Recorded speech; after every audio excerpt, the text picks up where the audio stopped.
Have you ever seen something so delicious you just had to taste it even when you weren't supposed to? That's exactly what happens to Masha when she visits her friend, the bear. Let's see what happens when curiosity and honey get her into a very sticky situation. Once upon a time, in a quiet green forest filled with birdsong and sunshine, lived a big, gentle bear. He had a warm wooden house tucked between tall pine trees. His garden grew juicy berries, colorful flowers, and most importantly, he kept rows and rows of golden honey jars stacked neatly in his cupboard. The bear loved his honey very much. Every morning, he'd sit at his little table, pour himself a steaming cup of tea, and add a spoonful of honey. Nothing better than tea with honey on a fine morning. Not far from the bear's house, at the edge of the forest, lived a cheerful little girl named Masha. She had bright eyes, rosy cheeks, and more curiosity than 10 cats put together. Masha loved to visit her friends in the forest, especially the bear. She liked his warm house, his cozy chair, and the smell of fresh honey in the air. One sunny morning, Masha woke up and said, "I'm going to visit the bear today. Maybe he'll let me help in the garden." She put on her pink dress, tied her kerchief, and skipped down the path, humming a happy tune. La la la! I'm going to see the bear today! When Masha arrived, she knocked on the door. Bear! It's me, Masha! Open up! But the bear wasn't home. He had gone deep into the forest to pick wild berries for his pies. Masha waited for a moment, then peeked inside. The door creaked open. He won't mind if I wait inside, right? She stepped in and looked around. The house smelled wonderful. Then, her eyes landed on the kitchen table. There it was, a huge jar of golden honey, glistening in the sunlight. Masha's eyes widened and said, "Oh, that looks so good!" She looked around and whispered, "Just one little taste." She dipped her finger in and licked it. That's the best honey I've ever tasted!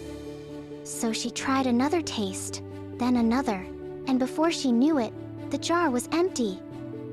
Sticky honey covered her hands, her face, and even her hair.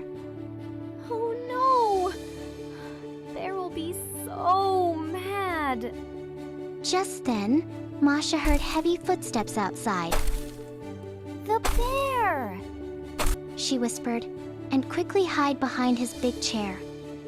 The door opened, and the bear came in carrying a basket full of berries. What a good day!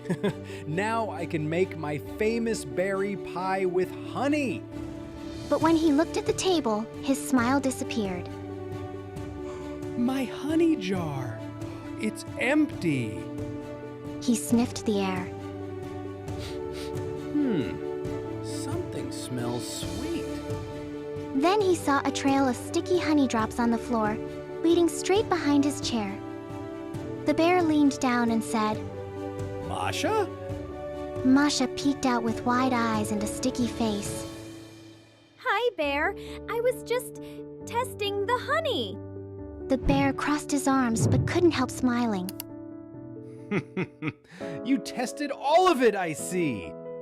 I didn't mean to eat it all, but it was so good. Maybe it was magic honey. It just disappeared. Magic, Maybe next time the magic will share with me, too. I promise. Next time, we'll share together.